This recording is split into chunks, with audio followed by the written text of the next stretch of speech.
They're singing to you just enough to fill the space around the table. Someone is holding a cake slightly too close. You're looking at the flames.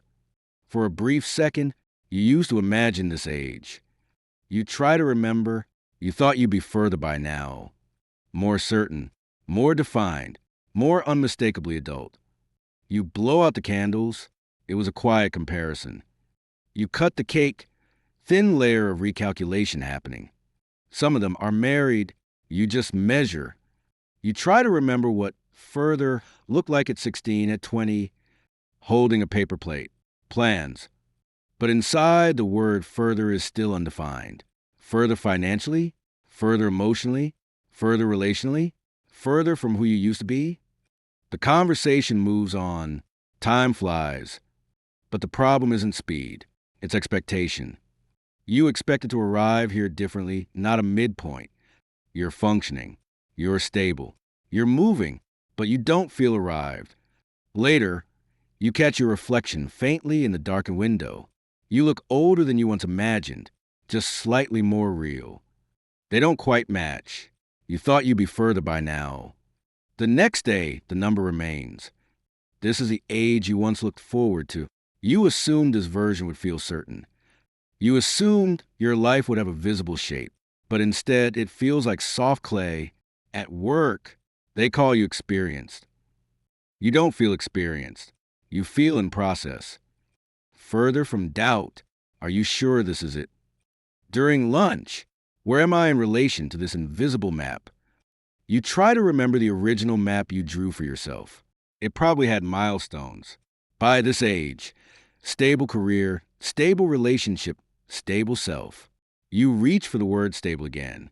Maybe that's what further really meant. Stable. But stability keeps dissolving into transition. Every time you think you've reached a phase, it shifts. Promotions come with new uncertainties. Relationships come with new questions. Achievements create new comparisons. You begin to wonder if further was always just a moving horizon. If you had reached what you once imagined, would you still think it?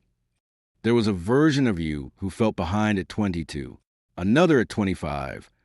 You have always believed the next version would feel finished, but you have never felt finished. You feel ongoing, and ongoing doesn't photograph well. It's just a series of small adjustments, tiny recalibrations. Everyone looks like they're moving forward with intention, but you know that look. You wear it too. You begin to suspect that further might be less about progress and more about perception. Maybe you only meant, I thought I'd feel less unfinished. You are not disappointed in your life. You are disappointed in the version of certainty you once promised yourself. A week later, you find a photo from years ago. You were waiting to become this age. You wonder what they would think of you now. Maybe every version of you stand in the present, slightly tilted toward an imagined future self. You realize that further was never a location.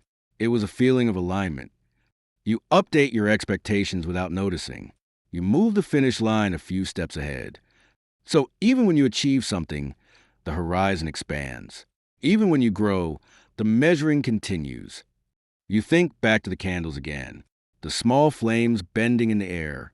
You were measuring in that moment too, not against other people, against a ghost version of yourself who once imagined you differently.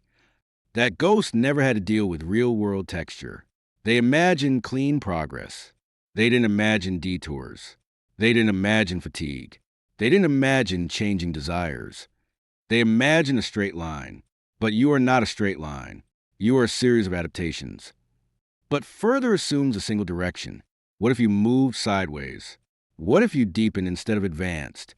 What if you traded speed for nuance? You let them remain open.